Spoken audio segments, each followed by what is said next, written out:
Well, it's a crime that many say exists, but some don't believe it happens here in Utah. It is the most heinous of crimes, and it could be happening in your very own neighborhood. Holly Menino has the story of a human trafficking survivor. Unfortunately, my story is one that's all too common. Jerome Elam is an author, lecturer, and human trafficking survivor. At 5 years old, Elam's stepfather started molesting him. So he told me, no one will believe you. I'll say you're lying. He became trapped in a prison of silence. After he began molesting me, it wasn't long until he started using me for child pornography. He was then introduced to his stepfather's pedophile ring. The first time I was trafficked as a child, I was handcuffed to a truck stop bathroom for 6 hours and raped and sodomized and abused. Unfortunately, Elam's story is not new. This is a crime that happens in America every day. Americans are truly some of the biggest perpetrators and provide most of the demand for child sex trafficking that's going around. Child sex trafficking is the second fastest growing criminal enterprise in the world. It surpasses gun running and counterfeiting, both of which are multi-billion-dollar industries. It is second only to the drug trade. And even drug dealers have found that they can only sell a drug once. They can sell a human being multiple times, so they're switching to human trafficking. The average age of a trafficked child is between 10 and 12 years old.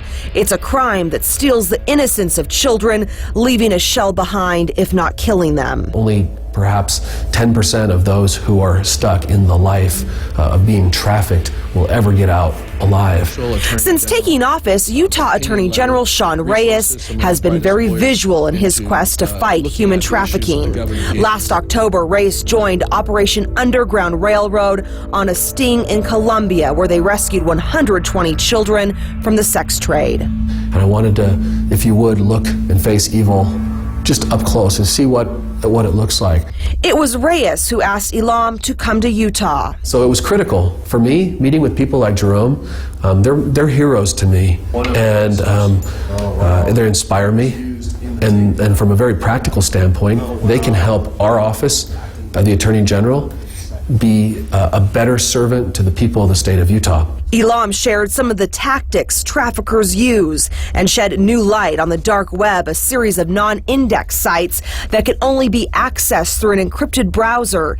80% of the traffic here is pedophiles, all information the AG will use to fight traffickers. I will not stop fighting until that day that I know that no child is ever harmed again. At 12 years old, Elam got a bottle of pills and a bottle of vodka and tried to kill himself. I tell people that during those 3 minutes, I was sent back for a reason. That reason is what I'm doing right now. It was that desperate cry for help that saved him. Elam ended up in the hospital and his silence finally broken. He went into the foster care system, leaving the trafficking life behind.